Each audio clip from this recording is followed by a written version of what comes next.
भूल अबोलनी मरोनिया जिनी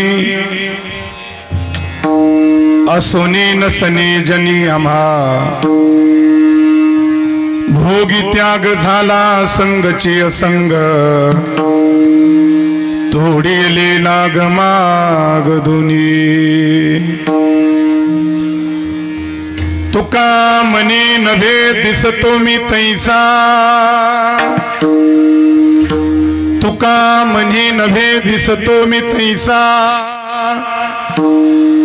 पुसने ते पुसा पांडुरंगा भोगी त्याग झाला संगची असंग तोडेले लाग माग दोन्ही योंत प्रविश्य मम वाचमिमं प्रसुप्ता संजीवयत्यखिल शक्तिधर स्वधामना अन्यांश हस्तचरण श्रवणत्वगादीन् प्राणान् नमो भगवते पुरुषाय तुभ्यम् आवं शिविभूषितकरानवनीरदाभात् पीताम्बरा दुर्नबिम्बफलाधरोष्णता पूर्णेन्द्र सुंदर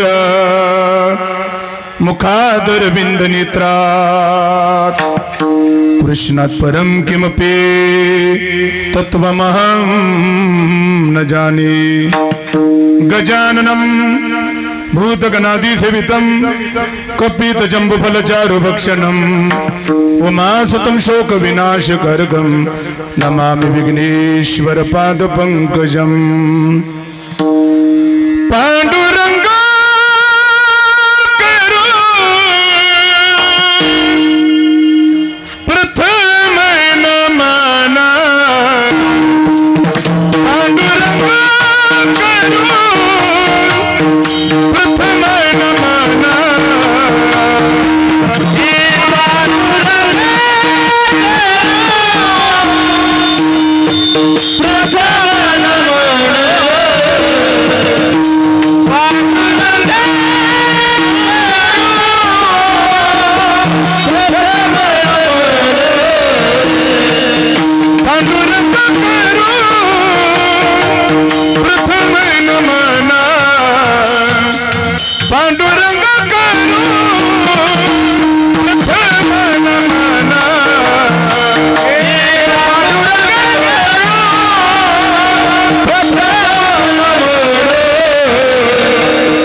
जयांचे किलिय स्मरण होय सकळ विद्यांच्या अधिकरण तेचे बंधु श्री चरण श्री गुरूंचे ते नमस्कारुनी आता ओम नमो ज्ञानेश्वरा करुणाकरा दयाळा तुमचा अनुग्रह लादलो पावन झालो चराचरी नमो ज्ञानेश्वरा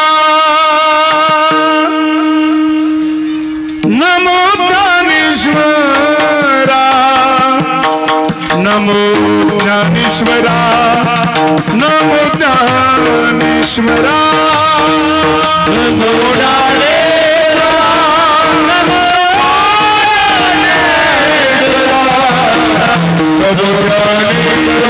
ज्ञानेश्वरा नमो ज्ञानेश्वरा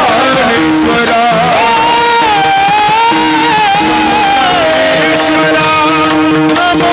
ज्ञानेश्वरा नमो ज्ञानेश्वरा नमो ज्ञानेश्वरा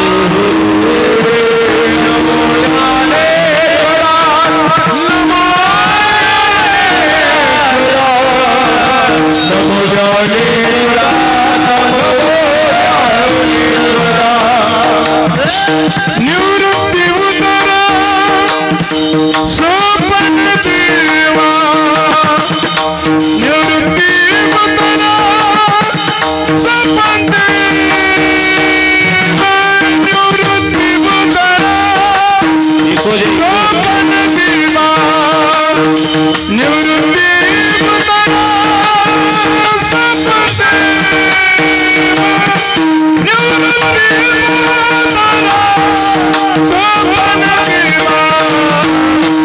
मुक्तबाई नमो त्रिभुवन पावनी नमो त्रिभुवन पावनी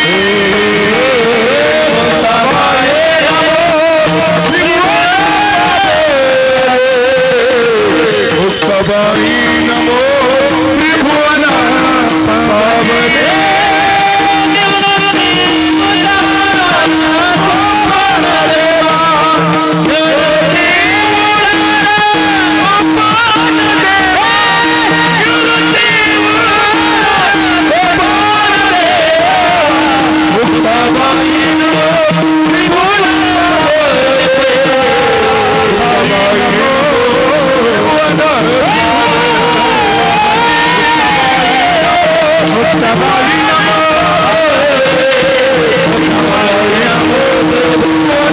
पावनी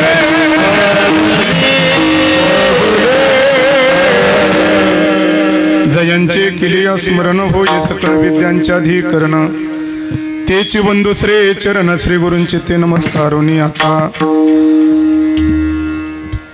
मस्तक हे पायावरी या बारकरी संतांच्या सेवेलागी सेवक झालो तुमच्या लागलो निज चरणा हो स्वामी तू गया देवा यावरी न कराबा अभिरो गिन दे मला गिन रिटर्न थोडासा बोल अबोलनी मरुनिया जिनी असुनी नसनी जनी आम्हा भोगी त्याग झाला संगची असंग तोडियले लाग माग दोन्ही दुःखांकित्या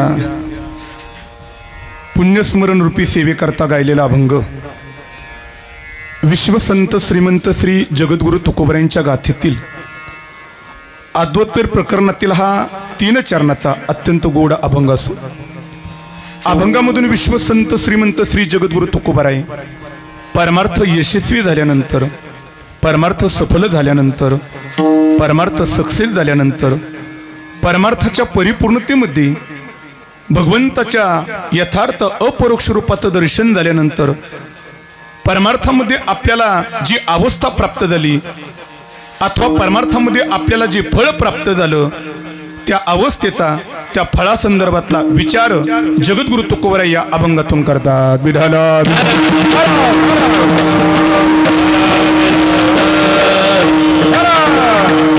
संपूर्ण या ठिकाणी शोकाकुल असणारा गाडगे परिवारातील एक आदर्श व्यक्तिमत्व असणारी आयुष्यभर अत्यंत स्वच्छ निर्मळ पवित्र समाज परोपकारी एकत्रित कुटुंबाची बांधिलकी जपण्याचा ज्यांनी शेवटच्या श्वासापर्यंत प्रयत्न केला परिसरातील वैभवशाली व्यक्तिमत्व असणारी ज्यांना जाऊन बरोबर आज 1 वर्ष परिपूर्णतेला जाते धर्म संस्कृतीला अनुसरून व्यक्तीच्या मृत्यूच्या पश्चात अनेक प्रकारचे विधी पहिला विधी त्याला अंत्यविधी दुसरा विधी येतो त्याला सावडायचा कार्यक्रम नंतर येणारा विधी त्याला दशक्रिया विधी नंतर ताई येणारा विधी त्याला 13व्या विधी, मध्ये प्रत्येक महिन्याला येणारा श्राद्ध विधी आणि वर्षाच्या आतमध्ये शेवट येणारा विधी त्याला खऱ्या अर्थाने वर्ष श्राद्ध, अध्यात्मामध्ये त्याला शब्द पुण्यस्मरण.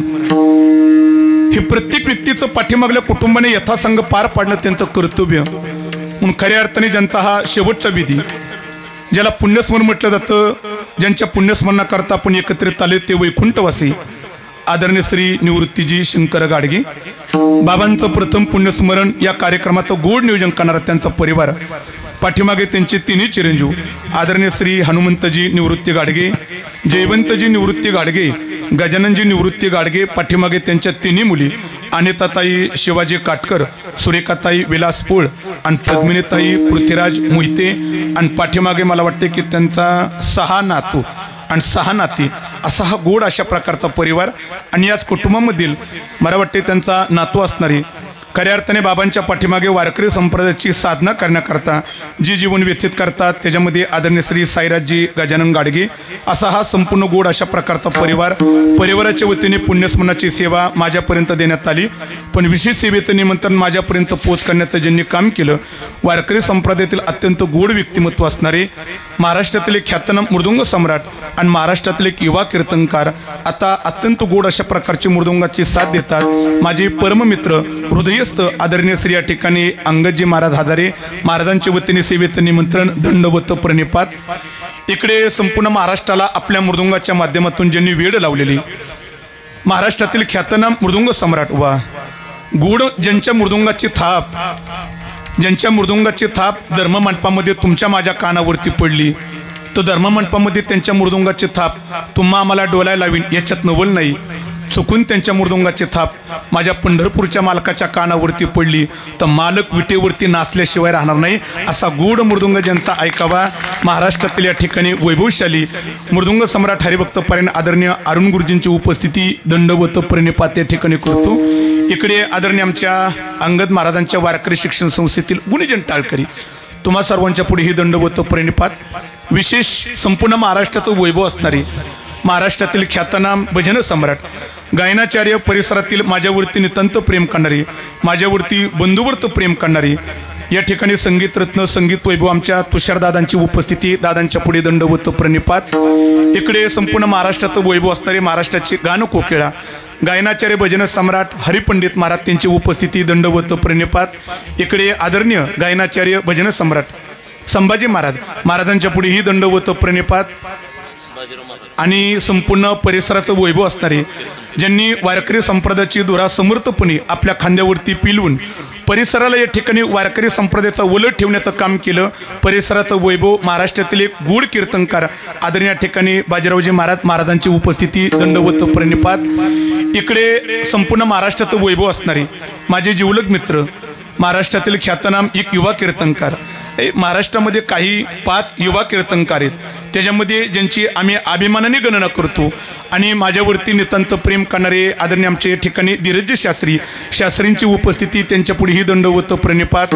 माझा आवाज बसलेला आहे पण तरीही माझा आवाज तुमच्यापर्यंत पोच करण्याचं काम जे करतात मला वाटते की बरोबर आहे ना, शैलजा साऊंड सिस्टीम विसापूर दादांच्या पुढे ही दंडवत प्रणिपात या ठिकाणी करतो. पुढे नजर टाकली तर वारकरी संप्रदायातील माझ्यावरती नितांत प्रेम करणारे परिसरातील अनेक या ठिकाणी श्रोतावर्ग उपस्थिती नामोल्लेख करण्यामध्ये वेळ घालत नाही. आमचे वेटण्याच्या या ठिकाणी दादांची उपस्थिती, किनेचे माझ्या बऱ्याच दिवसातून आमच्या चेतन भाऊंची उपस्थिती लागली, त्यांच्या पुढे ही दंडवत प्रणिपात. आणि या कार्यक्रमाचं प्रसारण करण्याची जबाबदारी वा ज्यांच्या गोड यूट्यूब चॅनलच्या माध्यमातून श्रीराम गुरुकुल या ठिकाणी यूट्यूब चॅनल पुन्हा एकदा ऐका, त्यांच्या चॅनलला कुणी सबस्क्राईब केलं नसेल तर सर्वांनी सबस्क्राईब करा.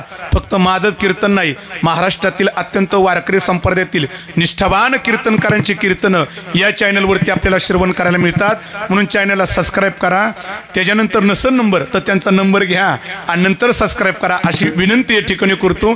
पुन्हा एकदा परिवाराच्या विनंतीला मान देऊन पारमार्थिक राजकीय सामाजिक शैक्षणिक क्षेत्रातील मान्यवरांची उपस्थिती दंड दंडवत परिनिपात, त्याच पद्धतीने परिसरातील परमार्थातील ज्येष्ठ श्रेष्ठ आदरणीय वंदनीय पूजनीय गुरुनीय अनेक श्रोता वर्गांची उपस्थिती दंडवत प्रणिपात या ठिकाणी करतो आणि अनुसंधानी छोटंसं वाक्पुष्प समर्पित करण्याकरता जगद्गुरु तुकोबा यांच्या गाथेतील अद्भुत प्रकरणातील 3 चरणाचा अत्यंत गोड अभंग तुम्हा सर्वांच्या समोर गायलेला आहे. पूर्ण वेळेचं बंधन पाळणारा मी अंगद महाराज. हा गुरुजी पूर्ण बरं का. गाड्याकडे माझे पूर्ण नजर आहेत. 11:20 झाले त्याची मला जाणीव आहे. आणि कीर्तनाची मर्यादा आमच्या आयोजकांनी दिलेली 10 कोण म्हणते खुर्चीवरचं 1 वाजेपर्यंत. नाही बरोबर 12:05 या ठिकाणी फुलाचा कार्यक्रम करायचा. अनुसंधाने माझ्या हातामध्ये फक्त 35 ते 40 मिनिटं शिल्लक आहेत. पण गोड कीर्तन मी करण्याचा प्रयत्न करणार आहे. सर्वांगाचं कान कारण कीर्तन लक्षपूर्वक आहे का नक्कीच 40 मिनिटाचं हे माझं हरिकीर्तन धर्ममंडपातला बसलेला प्रत्येक श्रोता वर्गा माझं हे कीर्तन घरी घेऊन जाईल असं मी गोड कीर्तन करण्याचा प्रयत्न करणार आहे. सर्वांगाचं कान कारण कीर्तन लक्षपूर्वक आहे का. प्रथम माझं हे कीर्तन पुण्यस्मरणाचे. मी शास्त्रीजी पुण्यस्मरणाच्या संदर्भात 2 शब्दाचा उल्लेख करणार आहे आणि अभंगाला स्पर्श करून मी चिंतन करण्याचा प्रयत्न करणार आहे. लक्षपूर्वक आहे का पुण्यस्मरण आहे. बऱ्याच वेळा लोक म्हणतात की महाराज आपल्या वाडवडिलांचं पितरांचं या ठिकाणी हे विधी यथासंग पार पाडावा का न पार पाडावा याच्याकरता मी गाथेतले 2च प्रमाण देणारे. पहिला पुरावा देणारे आपल्या वाडवडिलांचं पितरांचं यथासंग विधी पार पाडणं हे प्रत्येक पुत्राचं आद्य कर्तव्य. आणि अंडरलाईन करा जी मुलं आपल्या वाडवडिलांचं आणि पितरांचं पुण्यस्मरण यथासंग पार पाडत नाहीत पितर त्याचा तिरस्कार करतात याच्यात नवल नाही. एक शास्त्रीजी पुराणामध्ये गोड कथा आली. गुरुजी गोड कथा आली. अरे पितर त्याचा तिरस्कार करतात याच्यात नवल नाही. पुराणे कथा आदली बरं का. कोण त्याचा तिरस्कार करतं जे आपल्या वाडवडिलांचं पुण्यस्मरण पार पडत नाही त्याचा तिरस्कार कोण करतं. ऐका. एका साधूचं स्मशानभूमीतून मार्गक्रमण झालं आणि प्रेत जळतंय. साधूने पाहिलं. साधू पुढे जात असताना साधूने पाहिलं त्या प्रेताच्या कडेला कुणीतरी बाई बसलेली. जाता जाता साधूने सहज त्या बाईकडे पाहिलं आणि विचारलं कोण आहे म्हणून. ती त्या बाईने साधूच्या चेहऱ्यावरील तेज पाहिलं आणि साधूच्या प्रश्नाचं उत्तर देण्याची तिला लाज वाटू लागली. तिने मान खाली घातली. साधूने पुन्हा विचारलं तू कोण आहे म्हणून. मग मात्र तिला वाटलं साधूचा अवमान केल्यासारखा होईल म्हणून तिने वर पाहिलं. साधूला उत्तर दिलं महाराज या स्मशानभूमीमध्ये राहणारी मला चांडाळीन म्हणतात. साधूने विचारलं तू इथे काय करते. त्या चांडाळीने उत्तर दिलं महाराज या स्मशानभूमीमध्ये राहण्याची माझी जागा आहे पण तू काय करते. तेव्हा त्या चांडाळीने उत्तर दिलं महाराज या स्मशानभूमीमध्ये बसून मी माझं अन्न शिजवती. साधूने तिच्या अन्नाकडे पाहिलं. साधूला आश्चर्य वाटलं का कारण ज्या स्मशानभूमीमध्ये राहणारी चांडाळीने जे अन्न शिजवती साधूला जरा ते अन्न जरा विचित्र वाटलं म्हणून साधूने विचारलं तिला चांडाळीने स्मशानभूमीमध्ये बसून तू अन्न शिजवती पण तुझं अन्न काय. तेव्हा त्या चांडाळीने उत्तर दिलं महाराज आम्ही साधं अन्न खात नाही मग तुझं अन्न काय. त्या चांडाळीने उत्तर दिलं महाराज या स्मशानभूमीमध्ये राहणारी चांडाळीन फक्त कुत्र्याचं मांस खाती. मग साधूने विचार केला एक तर स्मशानभूमी अपवित्र चांडाळीन अपवित्र आणि त्या चांडाळीचं अन्न सुद्धा कुत्र्याचं मांस अत्यंत अपवित्र आहे. आता थांबण्यामध्ये अर्थ नाही. साधू निघणार पण साधूने नजर टाकली. चांडाळीन कुत्र्याचं मांस ज्या भांड्यामध्ये शिजत होती साधूला जरा ते भांड जरा विचित्र वाटलं. मग साधूने विचारलं चांडाळीला अगं तुझं भांड कोणतं आहे. ती चांडाळी म्हणली महाराज आताच एक प्रेत जाळले आणि त्या प्रेताची कवटी पडलेली त्या कवटीमध्ये कुत्र्याचं मांस शिजवती. मग तो साधूने विचार केला कुत्र्याचं मांस अपवित्र स्मशानभूमी अपवित्र चांडाळीन अपवित्र ज्या भांड्यामध्ये अन्न शिजवती ती भांड सुद्धा अपवित्र. पण साधूने जाता जाता पाहिलं चांडाळी माणसाच्या कवटीमध्ये कुत्र्याचं मांस शिजवती पण याच्याकरता लागणारा निखारा तो कुठून आणलेला. ते म्हणले महाराज ते प्रेत जळते ना त्या प्रेतात जळणारी 3 लाकडं आणल्यात आणि ती चुलीमध्ये टाकून त्याच्यावरती अन्न शिजवती. मग तो साधूने विचार केला आता थांबण्यामध्ये अर्थच नाही.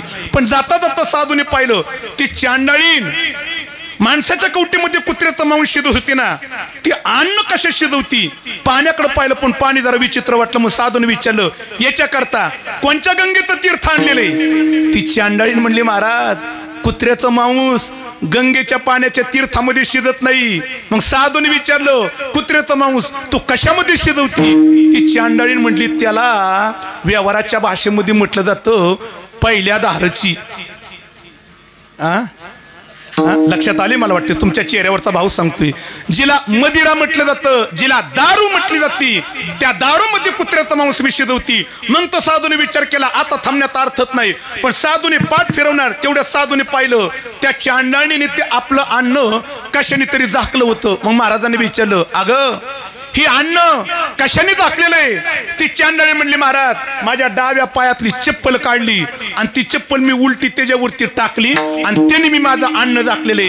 आणि मग साधूला हसवलं. साधूने विचारलं अगं चांडाळीने कुत्र्याचं मांस माणसाच्या कवटीमध्ये दारूमध्ये शिजवती, प्रेताच्या लाकडाचा निखारा केलेला आहे आणि ती झाकले कशाने तर डाव्या पायातली उलटी चप्पल टाकून. पण हे अन्न तू का झाकलेलं आहे? आता चांडाळीने उत्तर दिलं शास्त्रीजी.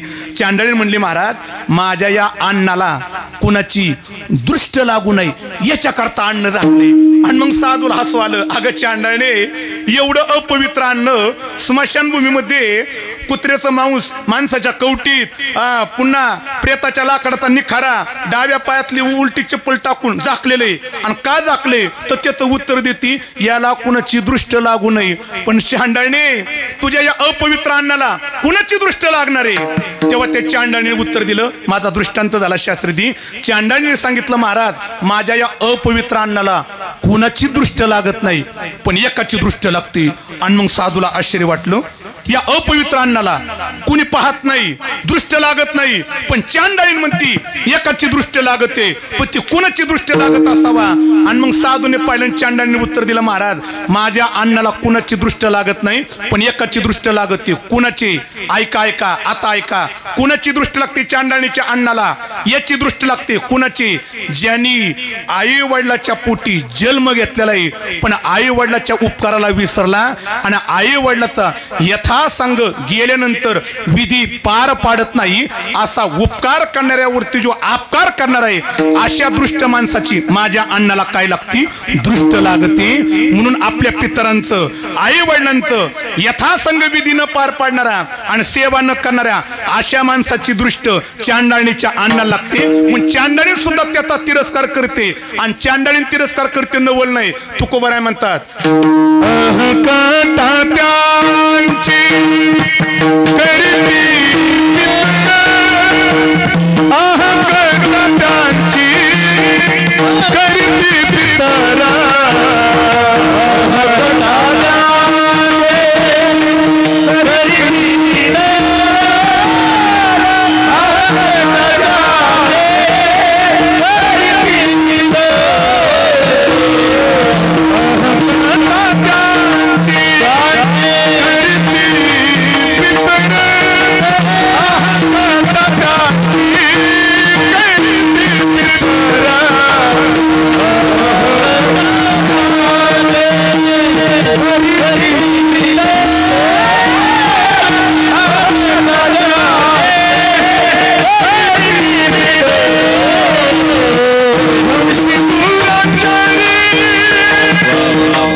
जगद्गुरु तुकोबारायांनी गाथेमध्ये पुन्हा एकदा उत्तर दिलं.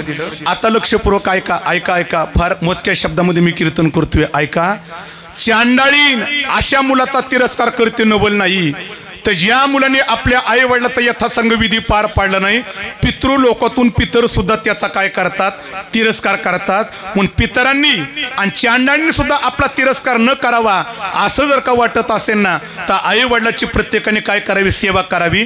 आणि मग काहींनी विचारलं महाराज न सेवा केली तर चांडाळीन तिरस्कार करते पण महाराज आम्ही जर का आई वडिलांची सेवा केली आणि त्यांच्या पश्चात गेल्यानंतर यथासंग विधी पार पाडला तर आम्हाला लाभ काय मिळतो? अरुण गुरुजी त्याच्याकरता महाभारतात ती गुड कथा आली. गुड कथा आली महाभारतात. आई वडिलाच्या सेवेची ताकद किती मोठी असती मी त्याच्याकरता 3 मिनिटं खर्चित करणारी बरं का. काय झालं, महाभारतामध्ये त्याची कथा आली. काय आलं, एक कौशिक नावाचा ब्राह्मण, ऐका रे ऐका ऐका ऐका, हे थोडंसं असं उठणं मध्ये गरजेचं आहे. उठू नका नंतर नंतर नंतर नंतर का ती नैवेद्य न्यायचं आहे, नैवेद्य न्यायचं का? बरोबर, विढाला विढाला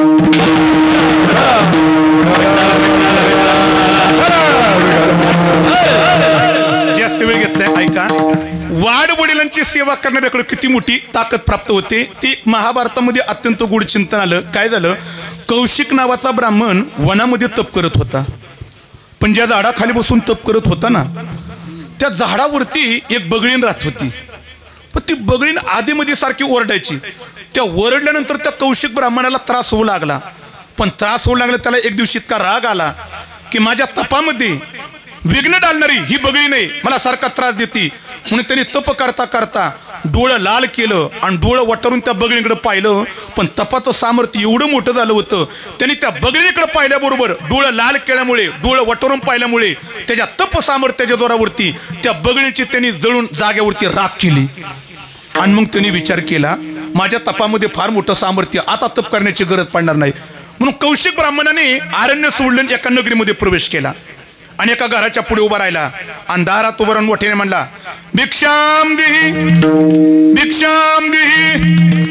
बऱ्याच वेळ झालं त्यांनी हाका मारली, पण त्या घरातून कुणी बाई लवकर आलीच नाही. मग मात्र कौशिक ब्राह्मणाला राग आला, पुन्हा वरडला, भिक्षाम देही. आणि मग बऱ्याच वेळेनंतर घरातून एक बाई आली. आणि मग तिने पाहिलं, त्या महाराजांकडे पाहिलं, महाराज मी पतिव्रत आहे आणि घरामध्ये पतीची सेवा करत असल्यामुळे तुम्ही हाक मारली तरी मला येता आलं नाही, त्याच्याबद्दल क्षमा असावी. पण कौशिक ब्राह्मणाचा राग शांत होईना, तरी त्याचं डोळं लाल झालेलं. आणि मग मात्र बाई लवकर बाहेर आलं नाही, म्हणून त्यांनी डोळं वाटरून पाहिलं. आणि मग डोळं वाटरून पाहिल्यानंतर आणि मग ज्या बाईने क्षमा मागितली होती ना, ती बाई म्हणली, महाराज माझ्याकडे किती डोळं वाटरून पाहिलं आणि किती डोळं लाल करून जरी पाहिलं, मी काय बगळी नाही तवा जळून राख व्हायला. आणि मग कौशिक ब्राह्मणाने विचार केला, वनामध्ये मी ती बगळीन जळून राख केली होती, पण ही बाईला कसं कळालं? मग त्याने विचारलं, तुला कसं कळालं? तेव्हा ती म्हणली, मी पतिव्रत आहे आणि पतीची सेवा केल्यामुळे एवढं मोठं सामर्थ्य. आणि महाराज हे सामर्थ्य माझ्याकडेच नाही, आमच्या नगरीच्या बाहेर एक व्याध राहतोय, एक पारधी राहतोय, तो मांसाचा धंदा करतोय, पण त्याला सुद्धा जगामध्ये कुठं काय चाललंय ती सगळं कळतं. आणि मग ब्राह्मणाने विचार केला, हे त्याला कसं कळतं ते पाहावं, म्हणून विचार न करता त्याच्याकडे निघाला. ऐका ऐका, जसा कौशिक ब्राह्मण त्या वेदाच्या घराच्या दिशेने चालला लागला, तो मांसाचा धंदा करीत होता, त्याला दुर्गंधी येऊ लागली. आणि मग त्याने विचार केला, कुठं त्या बाईचं सकाळ सकाळ ऐकलं आणि या वेदाच्या भेटी करता निघालो, नाही गेलेलं बरं. म्हणून जाता जाता त्या कौशिक ब्राह्मणाने पाठ फिरवली, पण तेवढ्याच त्या वेदाने पाहिलं, हा खऱ्या अर्थाने कौशिक ब्राह्मण माझ्या दर्शना करता येत होता, पण पाठीमाघारी फिरलाय. मग त्या वेदाने तिकडून हाका मारली, महाराज माझ्या भेटी करता आलात होतात आणि न भेटता माघारी कुठं निघालायत? आणि मग कौशिक ब्राह्मणाने विचार केला, मी याच्या भेटी करता निघालो होतो, हे फक्त त्या पतिव्रता बाईला आणि मला माहित होतं, पण ह्या वेदाला कसं कळालं? नक्की त्याच्याकडं सामर्थ्य. आणि मग त्या वेदाच्या जवळ आला आणि त्याला विचारलं, मी तुझ्या भेटी करता आलो होतो, हे तुला कसं कळालं? तेव्हा तो वेद म्हणला, महाराज फक्त मला एवढंच नाही कळत, मला एवढंच नाही कळत, मला हे पण माहिती तुम्ही महाराज मंडळी जंगलात गेल्यावर काय करतात ते, हे पण मला माहिती. काय केलं मी? मला माहिती तुम्ही डोळं लाल करून एका बगळीकडे पाहिलं आणि त्या बगळीची तुम्ही जळून राख केली, हे सुद्धा मला माहिती. आणि मग कौशिक ब्राह्मणाने विचार केला, हे याला कसं माहीत झालं? आणि मग त्याला विचारलं, एवढं मोठं त्रैलोक्याचं ज्ञान तुला कसं प्राप्त झालं? तेव्हा तो व्याध म्हणला, महाराज त्याला कारण आहे माझी सेवा, मी 2 देवतेची सेवा करतोय. मग त्या कौशिक ब्राह्मणाने विचार केला, कोणत्या 2 देवतेची सेवा करत असावा म्हणून ह्याला एवढं ज्ञान प्राप्त झालं? मला तुझ्या 2 देवता दाखव. व्याध म्हणला, चला आता माझ्या 2 देवता दाखवतो. व्याध पुढे चालू लागला आणि कौशिक ब्राह्मण पाठीमागे चालू लागला. आता चालता चालता व्याध आपल्या घरापाशी आला, दरवाजा उघडला आणि दरवाजा उघडून त्याने हात केला, सांगितलं त्या ब्राह्मणाला. काय सांगितलं? महाराज या खाटावरती झोपलेली माझी आई नावाची देवता आणि पलीकडच्या खाटावर झोपलेली बाप नावाची देवता, या 2 देवतेची मी न चुकता आयुष्यभर सेवा करतोय आणि त्या सेवेची ताकद जगामध्ये कुठं काय चाललंय हे मला ज्ञान प्राप्त होते. म्हणून आई वडिलाच्या सेवेची एवढी ताकद आहे की जगातलं ज्ञान प्राप्त करून घेता येतं. ही आई वडिलाच्या सेवेची ताकद आहे. म्हणून प्रत्येकाने आई वडिलाची सेवा करावी. पण ही केली आम्हाला लाभ काय? तुकोबाराय गाथेमध्ये प्रमाण द्या. मग तुकोबाराय म्हणतात की तुका म्हणे पितृ आशीर्वाद कल्याण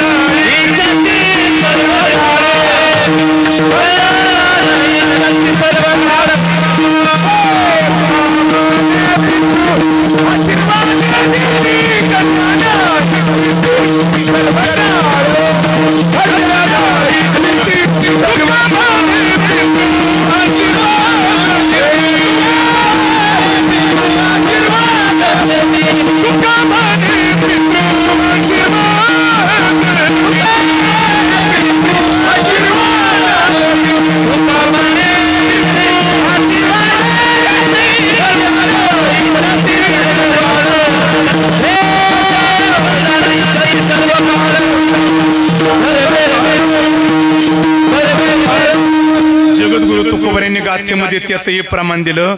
सेवा न करणाऱ्याला तळतळाटे आणि आई वडिलाची सेवा करणाऱ्याला त्यांचा आशीर्वाद आहे. मग प्रत्येकाने धर्म मंडपातल्या लोकांनी ठरवायचं आपल्या कुटुंबाला पितरांचा तळतळाट लागावा का आशीर्वाद लागावा.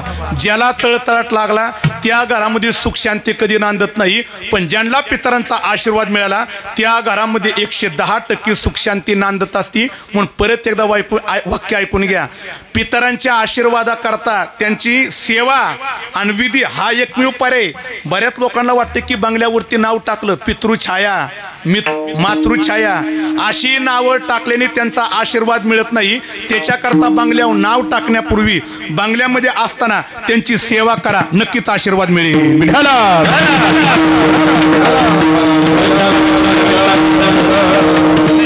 गाडगे कुटुंबातली तिन्ही मुलांनी शेवटच्या श्वासापर्यंत आपल्या वडिलांची सेवा करण्याचं काम केलं. आणि मला वाटते की आजच्या दिवशी नक्कीच पितृलोकातून ते पाहत असतील आणि पूर्ण कुटुंबाला आशीर्वाद देतात. कारण शास्त्रीजी असं गरुड पुराणामध्ये चिंतने आपले पितर दारात येण्याचे 3 दिवस असतात. ऐकून घ्या. कधी कधी येतात. या 3 दिवशी पितर दारात आली त्यांना कधी नाराज करू नका. 3 दिवशी येतात. कधी कधी येतात. इकडे बघा. कधी कधी येतात. पहिल्यांदा येतात वर्ष श्राद्धाच्या दिवशी, दुसऱ्यांदा येतात अक्षय तृतीयेला आणि तिसऱ्यांदा येतात आता चालू आहे कालावधी कोणता हे पण विसरले. हा पितृपक्ष ज्याला पितृ पंधरवडा म्हटलं जातं. ह्या 3 दिवशी पितर जर का दारात उभा राहिले आणि त्यांच्या नामाने जर का दारामध्ये अन्नदान, ज्ञानदान, द्रव्यदान, वस्त्रदान, गोदान, भूमिदान ही दान केली तर दानाचा पुण्याचा कलश ते पितरांना समर्पित करतात आणि त्यांचा आशीर्वाद मिळतो. मला वाटते की दारातलं हे सत्कार्य पाहून नक्कीच बाबा या संपूर्ण कुटुंबाला आशीर्वाद दिल्याशिवाय राहणार नाहीत. का? कारण त्यांचा आशीर्वाद की यथासंग कार्य पार पाडतात. म्हणून या अनुषंगाने आता त्यांच्या पुण्यस्मरणाकरता जगद्गुरु तुकोबारायांच्या गाथेतला मी गोड अभंग घेतलेला आहे. पूर्ण 10 मिनिटांमध्ये मी प्रस्तावना ठेवणार आहे आणि 10 मिनिटांमध्ये अभंग ठेवून कीर्तनाची परिपूर्णता करतोय. या अनुषंगाने या पुण्यस्मरणाकरता छोटंसं वाक्पुष्प समर्पित करण्याकरता तुकोबारायांच्या गाथेतला अत्यंत लहान 3 चरणाचा अभंग आहे. या अभंगातून जगद्गुरु तुकोबाराय परमार्थ केल्यानंतर परमार्थामध्ये मला काय अवस्था प्राप्त झाली अथवा परमार्थाच्या परिपूर्णतेत काय फळ मिळालं याचा विचार करतात. आता ऐका. परमार्थ करत असताना परमार्थात ज्यांनी परमार्थामध्ये पाऊल टाकलं अशा परमार्थिकाला परमार्थ करत असताना परमार्थात अवस्था प्राप्त होणं फार गरजेचं आहे. आणि जोपर्यंत त्याला अवस्था प्राप्त होत नाही तोपर्यंत त्याचा परमार्थाचा प्रवास अपूर्ण समजावा. प्रवास परिपूर्णतेला गेला अवस्थेच्या प्राप्तीमध्ये. बरीच लोक म्हणतील की महाराज परमार्थ करत असताना परमार्थात अवस्थेला किंमत आहे, पण ज्याला परमार्थामध्ये अवस्था अवस्था अवस्था अवस्था म्हणावी. पण अवस्था नेमकी म्हणावं तरी कशाला? एक पहिल्यांदा ऐका बरं का. तुमच्या डोक्यामध्ये जी अवस्था गेली ती अवस्था पहिले डोक्यातली बाहेर काढा.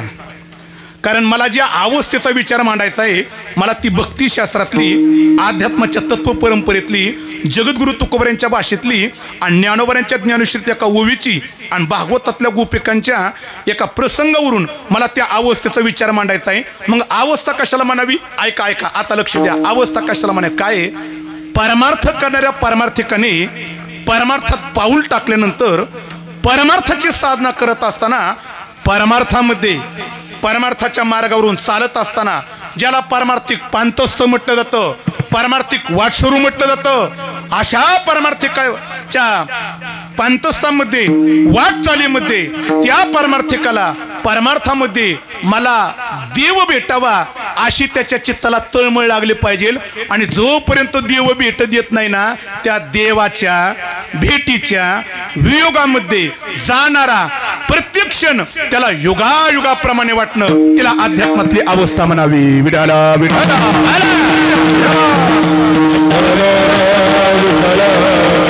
ही परमार्थातली अवस्था आहे. मला देव भेटावा आणि जोपर्यंत देव भेट देत नाही देवाच्या भेटीच्या वियोगामध्ये त्याचं चित्त तळमळणं तुकोबाराय म्हणतात. अवस्थेपर्यंत मी गेलो ते काकडा प्रसंगातील भुपाळी प्रसंगामध्ये तुकोबाराय म्हणतात दीन तैसी रजनी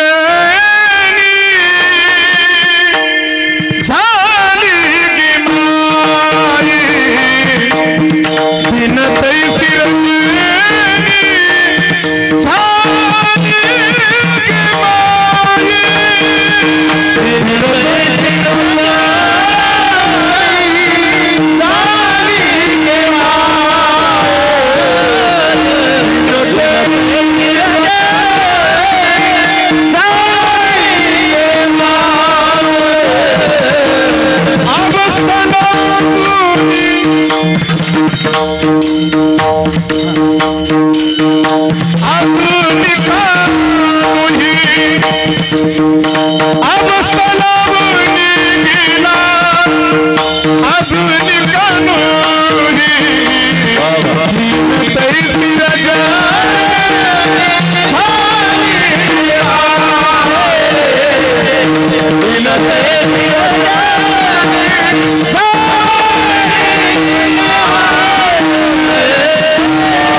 परमार्थातल्या आपल्या अवस्थेचा विचार मांडताना तुकोबाराय म्हणतात दिवस आणि रात्र देव भेटावा अशी तळमळ चालली. या तळमळीला काय म्हणावी.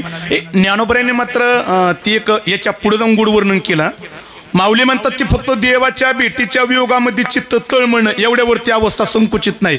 माऊली म्हणतात की देवाच्या भेटीच्या वियोगामध्ये जाणारा प्रत्येक क्षण आता त्या साधकाला युगायुगाप्रमाणे वाटतो. काय ज्ञानोबरांनी 16व्या अध्यायामध्ये वर्णन करताना काही ये बिरडे फिटेला काही तो स्वामी भेटेल युगाहून वडील निमिषमानी. ज्ञानोबराय म्हणतात देवाच्या भेटीच्या वियोगामध्ये प्रत्येक क्षण युगायुगाप्रमाणे वाटणं त्याला अवस्था म्हणावी. पण याच्यापेक्षा ती अरुण गुरुजी भागवतामध्ये गोड वर्णन आला. अवस्था कशाला म्हणावी. कृष्ण परमात्म्याने गोपिकांना यशोदा मायाला शब्द दिला ज्या पावलाने गोकुळ सोडतोय त्या पावलाने पाठीमागे येईन. पण कृष्ण परमात्मा परत गोकुळात आलात नाही. पण गोपिका मात्र कृष्ण परमात्म्याची वाट पाहत गोकुळाच्या वेशीवरती उभा आहेत. आज परमात्मा येईन पण देव येत नाही. गोपिकांच्या अंतकणातील देव भेटीची तळमळ देवाने जाणली. आणि इकडे द्वारकेमध्ये उद्धवाला ज्ञानाचा अभिमान आहे. अरे गोपिकांची तळमळ पाहून आणि उद्धवाचा ज्ञानाचा अभिमान घालवण्याकरता कृष्ण परमात्म्याने उद्धवाला सांगितलं उद्धवा अरे माझं एवढं पत्र खऱ्या अर्थाने फक्त त्या गोकुळामध्ये राहणाऱ्या यशोदा मायेला गोपिकांपर्यंत पोच कर. उद्धवाला ज्ञानाचा अभिमान आहे. अरे या भक्तीपेक्षा माझं ज्ञान कितीतरी श्रेष्ठ आहे. ज्ञानाचा अभिमान घालवण्याकरता उद्धव ज्यावेळेस गोकुळाच्या वेशीवरती उभा गोपिकांनी पाहिलं अरे कुणाचा तरी रथ आहे. गोपिकांना वाटलं की कृष्ण परमात्मा ज्या रथामध्ये बसून गेलेला आहे त्या रथामध्ये बसून आलेला आहे. पण रथाकडे नजर टाकली तर कृष्ण परमात्मा दिसला नाही. कोणीतरी विचारलं तू कोण आहे. उद्धवाने उत्तर दिलं मी कृष्ण परमात्म्याचा सखा मला उद्धव म्हणतात. उद्धवा अरे कशा करता आलाय. कृष्ण परमात्म्याचं पत्र हा शब्द गोपिकांच्या कानावरती पडला आणि माझ्या कृष्णाचे अक्षर कसे पावा. गोपिकांनी उद्धवाच्या हातातलं पत्र घेतलं आणि हिसकावू लागल्या तुकडं केलं. मग मात्र उद्धवाला राग आला. जे पत्र यशोदा मायाला द्यायचंय अरे त्या पत्राचं तुकडं केलं. मग गोपिकांना कळून चुकलं कृष्ण परमात्म्याचं पत्र यशोदा मैया करताय म्हणून आता ते पत्र गोळा केलं उद्धवाच्या हातात दिलं. यशोदा मैयाचा नंद बाबाचा वाडा कुठे. मग मात्र गोपिका पुढं आणि उद्धवजी पाठीमागे चालतात. ऐका गोड प्रसंग आहे. अवस्था कशाला म्हणावी वेळ नाही माझ्याकडे पण 2 मिनिटं घेण्याचा प्रयत्न करतोय. उद्धव पाठीमागे चालत असताना आता उद्धवाने पाहिलं नंद बाबाच्या वाड्याच्या बाहेरून अशी पाण्याची धार वाहत होती. उद्धवाला वाटलं हे गटरचं पाणी म्हणून उद्धवाने दोथर धरलं आणि उडी मारणार. त्या गोपिकांनी उद्धवाकडे पाहिलं, सांगितलं, खबरदार उद्धवा, गटरचं पाणी म्हणून जर का पाण्याहून उडी मारशील तर खबरदार. मग उद्धवाने विचारलं, काय? तो गोपिका सांगतात, अरे उद्धवा, कृष्ण परमात्म्याने यशोदा मैयाला शब्द दिला होता, ज्या पावलाने गेलोय त्या पावलाने पाठीमागारे येईन. आणि यशोदा मैया नंद बाबाच्या वाड्यावरती बसून कृष्ण परमात्म्याची वाट पाहती आणि देव दिसत नाही ना, म्हणून देवाच्या वियोगामध्ये यशोदा मैया रडती. आणि रडत असताना यशोदा मैयाच्या डोळ्यातला पडलेल्या प्रत्येक ज्या अश्रू, त्या अश्रूचा प्रत्येक थेंब या भूमीवरती पडतोय आणि ते पडणारं पाणी नंद बाबाच्या वाड्याच्या बाहेरून वाहते. म्हणून गटरचं पाणी नाही, यशोदा मैयाच्या डोळ्यातलं पाणी. आणि मग उद्धवाने विचार केला, काय अवस्था आहे. आता पुढे चालत असताना उद्धवाची भेट झाली नंद बाबाच्या वाड्याच्या बाहेर बसणाऱ्या राधेची. राधेकडे पाहिलं तर राधा नंद बाबाच्या वाड्याच्या बाहेर बसली आणि कृष्ण परमात्म्याची वाट पाहती.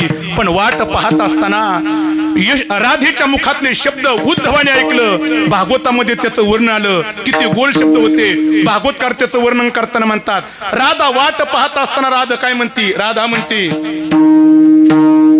साबरी को दिल में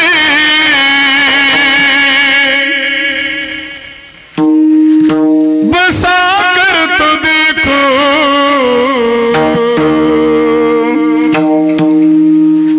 साबरी को दिल में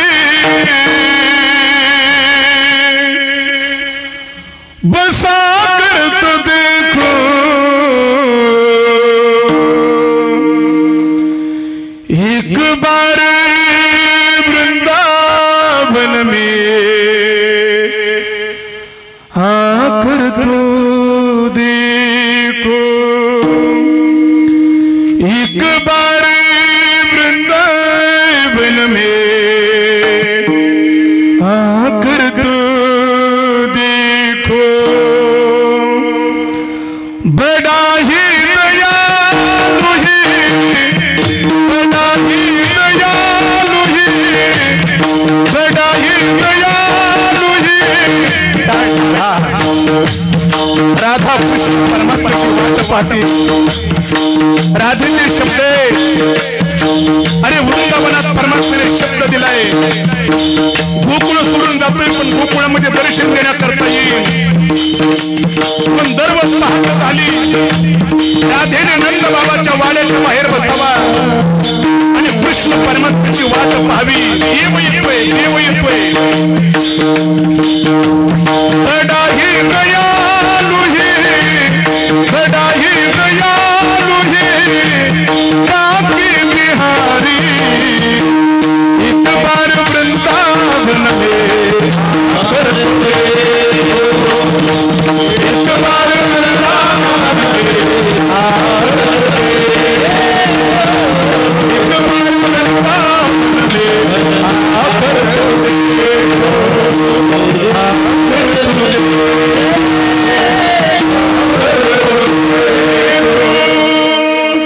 नंद बाबाच्या वाड्याच्या बाहेर बसून राधा वाट पाहती. आज कृष्ण परमात्म्याने या भेटीच्या तळमळीला भागवतकारांनी अवस्था म्हटली.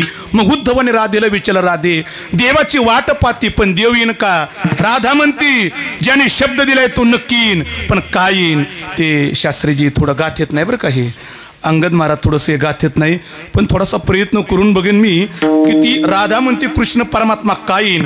कारण राधेच्या भेटीची गुरुजी ती तळमळ काय गाथेमध्ये नाही, गाथे नाही मध्ये कोणी गायले पण मला माहित नाही, पण शब्द गोडे. तेव्हा राधा म्हणते, राधा म्हणते, तुझ्या न माझ्या भेटीसाठी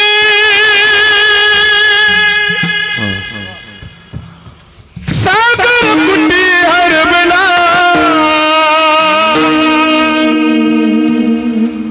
तुझ्या न माझ्या भेटीसाठी सागर कुटी हरवला, ही कानारी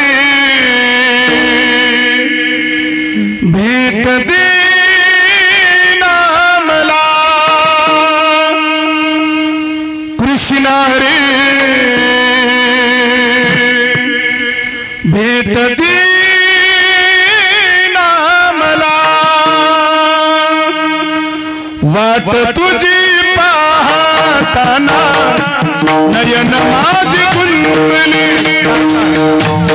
वाट तुझी पाहताना नयन माझी गुंतले कुठे कुठे शोधून तुला जब हाताला भिडा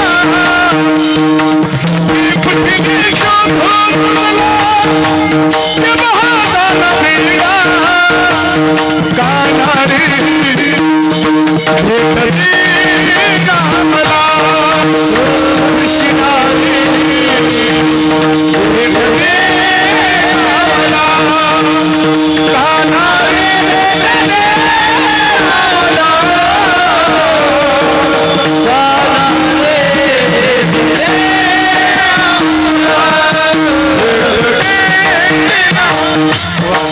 शास्त्रीजी याला काही लोक गाथेतलं म्हणत नसताना पण मी चेतनजी गाथेतले प्रमाण देणारा राधेची अवस्था काय होती मी नेहमी थोडासा प्रयत्न करतो आजही प्रयत्न करून बघेन गुरुजी बरोबर राधेची देव भेटी करता तळमळ काय होती गाथेतलं नाही पण गाथ होते ती भजन भीषण होती म्हणजे बोधे बाबांचे शिष्य आरो गुरुजींनी हिंदी पदामध्ये गोड गवळण गायलेली राधेची तळमळ काय होती राधेची तळमळ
राधेची अवस्था काय झालेली राधेची अवस्था झाली देव मला भेटावा आणि याला भागवतामध्ये देव भेटीच्या तळमळीची अवस्था म्हणावी आणि ही अवस्था जोपर्यंत येत नाही तोपर्यंत आपला परमार्थ सफल होत नाही आणि काय माहितीये का बरेच लोक म्हणतात देव भेटीची तळमळीची अवस्था देवाला आवडते का आवडते ना 2 मिनिटांमध्ये महाभारतात घेऊन जातो हा आवडते शिष्टाई असफल झाली आणि कृष्ण परमात्मा पाठीमाघारी निघाली दुर्योधनाने कपट बुद्धीने आपला रथ काढला आणि देवाच्या रथाच्या पुढे रथ लावला देवा शिष्टाई असफल झाली राजकारणाच्या ठिकाणी राजकारण आपण पाहुण्याच्या नात्याने मी तुला जेवणाचं निमंत्रण देतो देवाने विचार केला कपटी बुद्धीचा आहे याच्या कपटाचा सांगता येत नाही अंत नाही म्हणून याच्याकडे जात नाही ती शिष्टाई करण्याकरता तिथे उद्धव बरोबर होते ते उद्धवाने सांगितलं देवा 12 वाजून जात आले ना भूक लागलेली आणि तू जेवणाचं निमंत्रण देतोय मग काय करायचं देवाने सांगितलं उद्धवा अरे मी कुणाच्या घरी नाही उद्धवाजी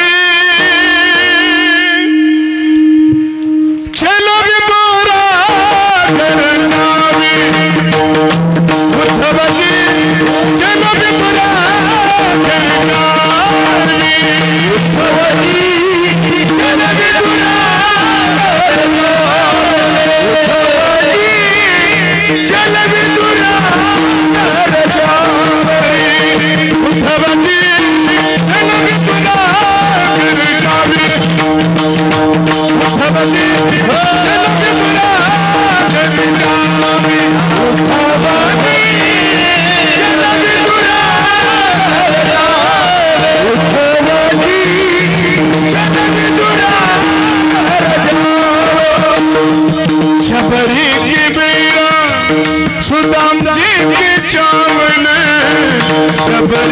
विना सदामची विद्यावला तुझी नसीब केला धवती जननी दुरार जावे धवती जननी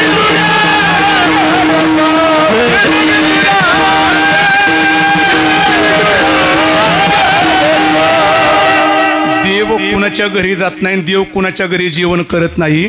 ज्याच्या अंतःकरणामध्ये देव भेटीची तळमळीची अवस्था आहे, देव त्याच्याच घरी जातो. उद्धवा, अरे दृष्टबुद्धीचा दुर्योधन, मी याच्या घरी नाही जाणार. मग कुठे? अरे विदुर काका, माझी वाट पाहता दर्शनाची तळमळे, आणि ज्याच्याकडे दर्शनाची तळमळे आशाच्या घरी मी जातो. म्हणून देवाला सुद्धा ही देव भेटीची तळमळीची अवस्था आवडते, आणि ही अवस्था मिळत नाही, आपला परमार्थ सपलत नाही. हे माझ्या तुकोबऱ्यांच्या लक्षात आलं. देव भेटीची तळमळ लागली पाहिजे, आणि मग मात्र तुकोबऱ्यांना परमार्थात अवस्था लागली. पण ही अवस्था लागत असताना तुकोबऱ्यांची अवस्था एवढी पराकोटीला गेली की देवाचं भजन करत असताना माझ्या तुकोबऱ्यांकडे काहीच नव्हतं, पण तरी तुकोबऱ्यांनी भजन करावं. पण कसं? तुकोबाची अभंगवाणी देवाजीची पडता काने,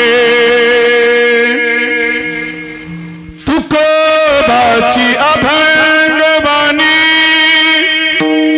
देवाजीची पडता काने, दगडाच्या टाळामधून गायले अभंग, दगडाच्या टाळामधून गायले अभंग, दगडाच्या टाळामधून गायले अभंग.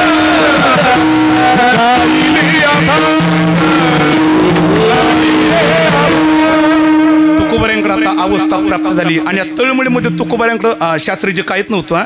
असं म्हटलं तर भांडाऱ्या डोंगरावर तुकोबऱ्या गेले, टाळ नव्हतं. दगड घ्यायचे आणि दगडाचा टाळ करायचे, तुकोबऱ्या भजन गायचे. पण भजन गात असताना तुकोबऱ्यांनी काय म्हणावा? बोलावा विठ्ठल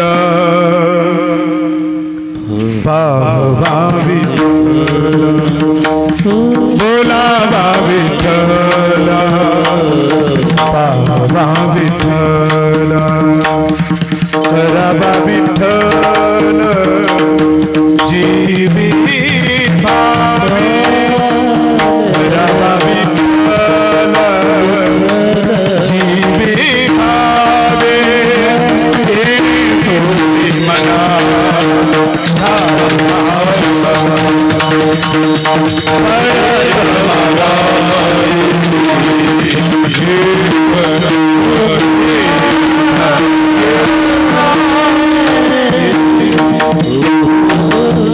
बंधनापासून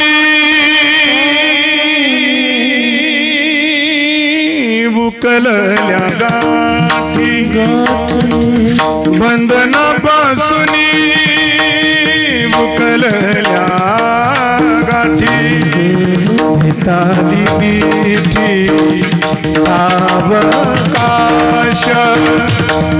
ताली बीठी सावकाश, येणे म्हणा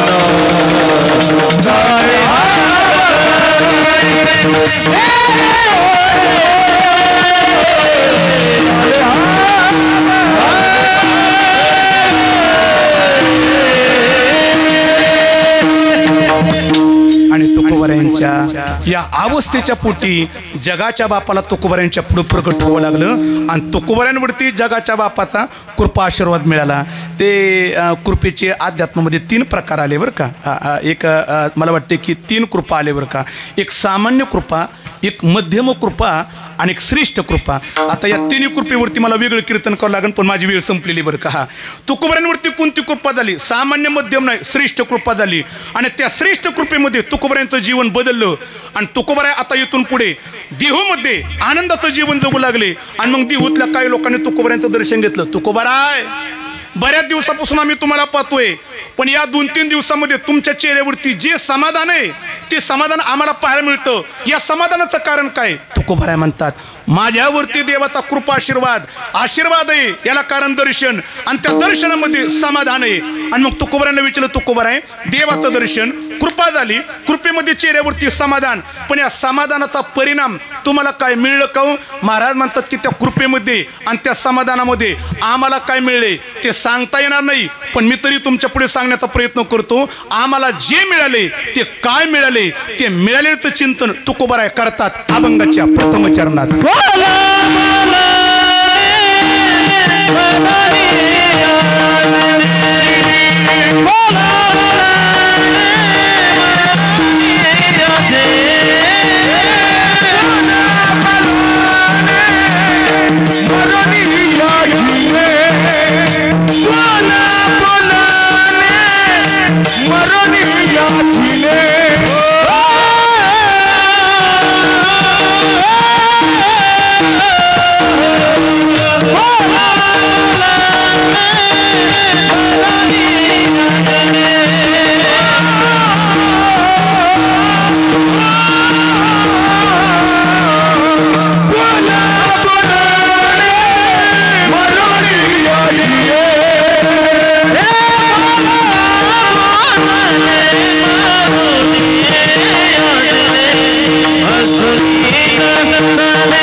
जिने असुनीनं सनियजनी आम्हा मी अभंगाला स्पर्श केला. माझ्या कीर्तनाची वेळ संपली गुरुजी. बरोबर मला अंगठ महाराजांनी 12:10 एक 12:15 फुलं टाकण्याचा कार्यक्रमाची वेळ दिली.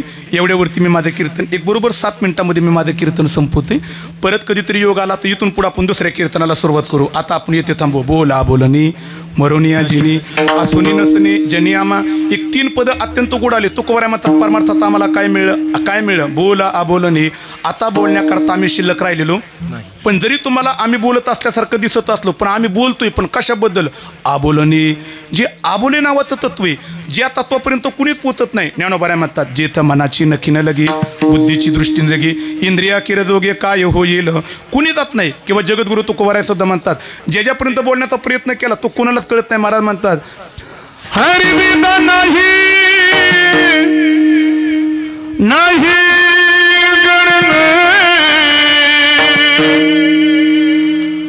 विधन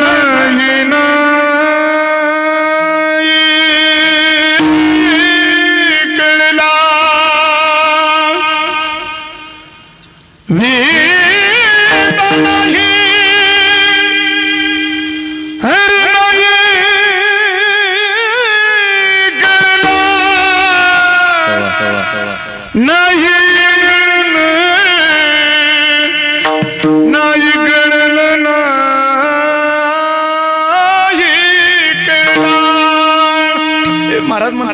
वेद सुद्धा ज्याच्यापर्यंत पोहोचू शकत नाही असं आबुले नावाचं तत्व आहे. आणि तुकोबारे म्हणतात तत्वाबद्दल कोणाला बोलता येत नाही, पण मी मात्र बोलतोय बोल आबोलनी. आता कसं बोलतोय याच्यावरती मला वेगळं कीर्तन पाहिजे, मला दुसऱ्या पदाकडे येते. त्याच्यानंतर आम्हाला काय मिळालं, मरोनी आजीनी. आता तुकोबारे म्हणतात आम्ही जगतोय, पण कसं, मरण मारून जगतोय. जरा लक्ष द्या, समाजामध्ये जगणाऱ्या लोकांचं दोन वर्ग आहेत. एक वर्ग जगून मरतोय, परत एकदा ऐका, एक वर्ग जगून मरतोय आणि एक वर्ग मरून जगतोय. शब्द लक्षात आले तर बघा, याच्यावरती वेगळं कीर्तन पाहिजे. पहिला वर्ग जगून मरतोय, तुमचा माझा वर्ग. जगून मरणं म्हणजे काय, ज्याला मला यायचं, बालपण घालवायचं, तारुण्यात यायचं, विषय उपभोगायचं, संसार मरमर करायचा, वृद्ध अवस्थेत यायचं, वृद्ध अवस्थेत दुःख भोगायचं आणि आयुष्य संपलं की मरायचं, याला काय म्हणायचं, जगून मरणं म्हणायचं. पण संत मात्र ह्या वर्गात नाही. तर संत कोणत्यात, मरोनियाजीने. आपलं मरण अगोदर संत मारतात आणि मारल्यानंतर तिथून पुढे जगण्याकरता सुरुवात करतात, याला मरोनियाजीने हा वर्ग म्हणावा. मग काही नाही विचारलं, महाराज मरण मारता येतं का? आजपर्यंत मरण तो कुणाला मारता आलं नाही, कारण येथे आलेल्या कुणात मरण मारता आलं नाही. आलंय ना, प्रत्येकाला मरणाला सामोरं जावं लागतंय. मी त्या दिवशी गायलं बरं का अंगद महाराज, थोडासा प्रयत्न करून बघीन. इथे आलेल्या प्रत्येकाला जावं लागते. का जावं लागते ते गुरुजी असं हिंदी पदामध्ये म्हटलेली, जिंदगी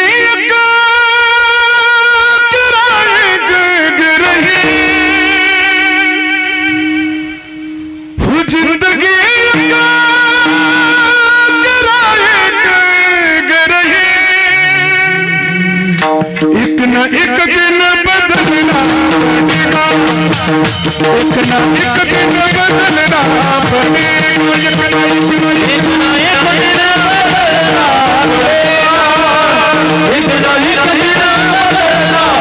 पड़ेगा। जिंदगी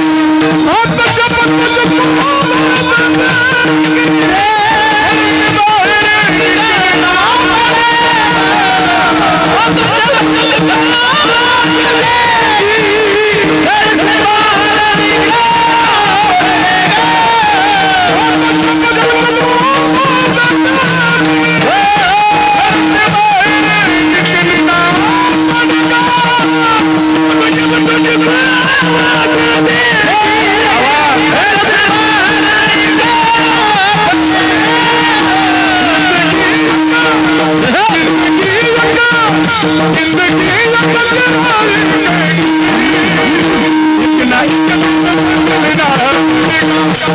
पड़ेगा, एक ना एक दिन बदलना पड़ेगा, एक ना एक दिन बदलना पड़ेगा, एक ना एक दिन बदलना पड़ेगा।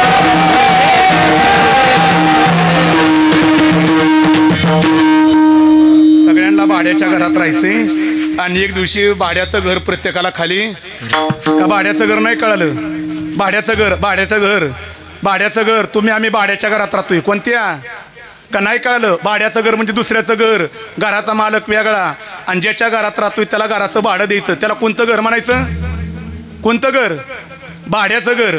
हे काय काय लोक गप बसतात म्हणजे त्यांना भाड्याचं घर कळत नाही. त्याचं कारण आहे, काय लोक भाड्याच्या घरात राहतात, घराचं भाडं देतात आणि भाड्याच्या घरामध्ये राहता राहता राहता राहता काय काय भाड्यांना असं वाटतं घर माझंच आहे.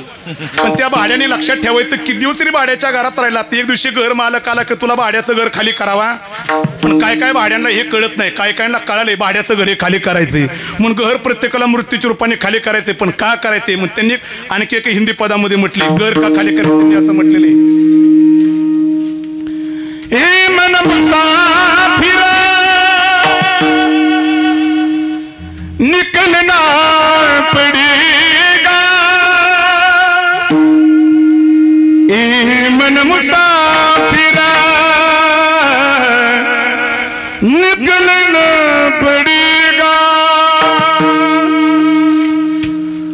काया कुटी खाली करना पड़ेगा,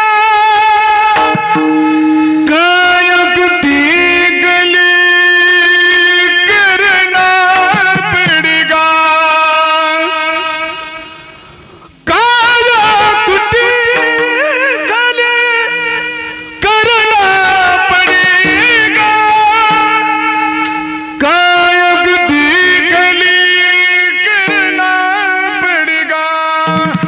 आपण देहरूपी पर्णकुटीत राहतोय बरं का.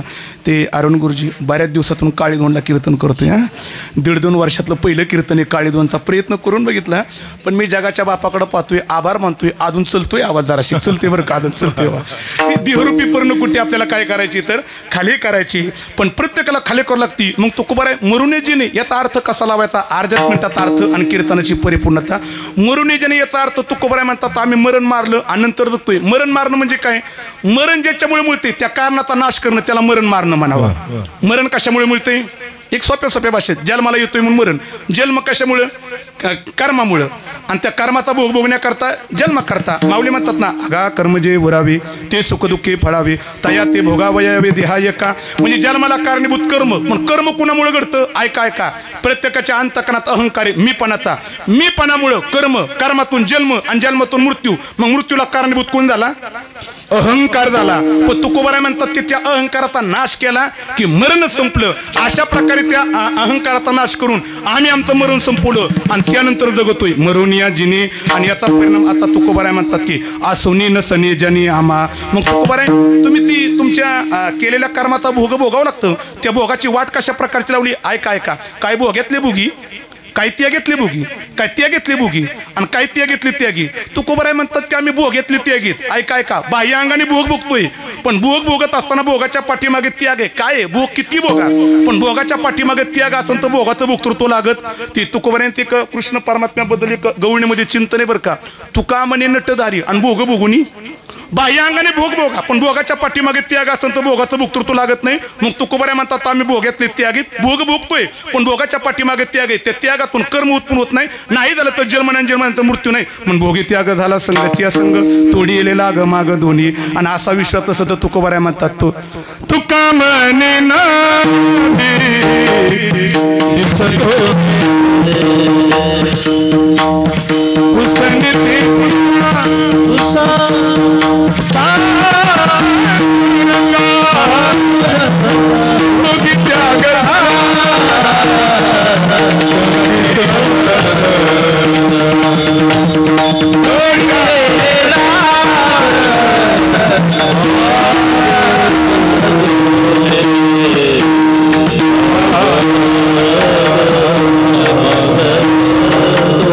ज्ञानेश्वरा